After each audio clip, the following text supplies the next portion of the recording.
The wind howled across the barren plains like a wounded beast. Then the sky turned the color of ash. Lightning cracked the horizon, splitting the silence of the coming storm. Jed Lawson, a rancher known across 3 counties for his grit and word, tugged his worn hat lower against the whipping wind. His horse, Dusty, stamped and snorted nervously. The storm was coming in fast, too fast. But Jed wasn't worried about himself tonight. Somewhere out there in the wild, a young woman named Clara had gone missing. She had set off earlier that morning, determined to fetch medicine from town for her ailing brother, but she never made it back. The sheriff had said it wasn't worth the risk. Wait till morning, Jed. No one can survive out there in that wind.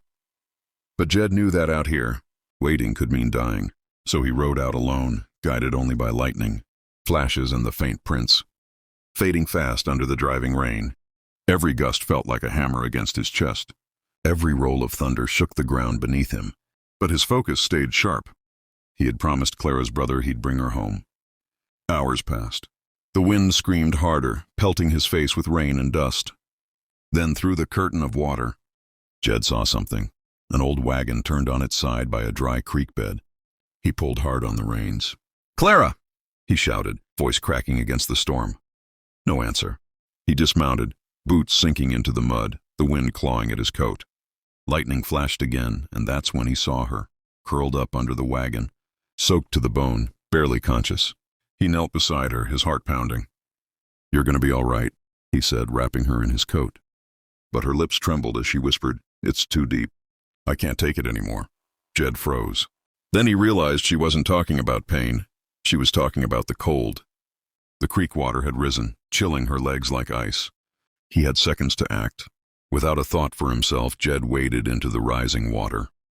It was freezing. Each step felt like knives cutting into his skin. He grabbed hold of her arms and lifted her free, cradling her against his chest. "Hang on, Clara, just a little deeper. Then we're out." His boots slipped on the slick stones, but he didn't stop. He carried her through the torrent, his muscles burning, lungs gasping for air. By the time they reached the high ground, both of them were trembling, soaked, but alive. He built a small fire in a half-collapsed barn nearby, stripping his jacket and wrapping it around her. Her eyes fluttered open as he whispered, "You made it. You're safe." For a moment, the world was quiet except for the crackling of the fire and the rain softening to mist outside. In that silence, Jed realized the truth. Courage isn't loud or easy. Sometimes, it's just the act of going deeper into the storm when everyone else turns back. By dawn, the storm had broken. The ranch lands glistened with morning light, soaked and silent. Jed checked Clara's pulse. It was weak but steady. Relief swept over him until he noticed her leg. The icy water had taken more than her strength. Infection had already started to creep in. Her brother needed her. Time was running out. Jed had seen enough hard winters to know what came next if he didn't act. He tore open his saddlebag, pulling out his knife and the last of his whiskey. Clara stirred, eyes filled with fear. "Jed, what are you doing?"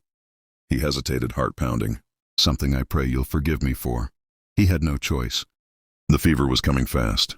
If he didn't do the unthinkable, if he didn't stop it now, she wouldn't live to see another sunrise. He took a deep breath, poured the whiskey over the blade, and steeled himself. The barn filled with her cries and his prayers. When it was done, Jed wrapped the wound tight and held her until the trembling stopped. His own tears mixed with the rain dripping from the rafters. "You're gonna live," he whispered. "I promise you that." Days later, when the sun rose over the golden plains again, Clara opened her eyes. She was pale but alive, wrapped in blankets, the infection gone. Her brother stood beside her, crying with gratitude. Jed stood quietly by the door, hat in hand.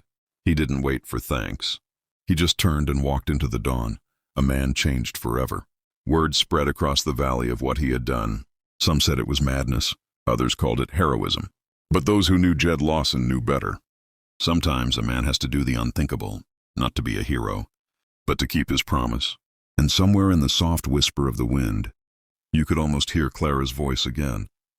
"He went deeper, so I could rise again."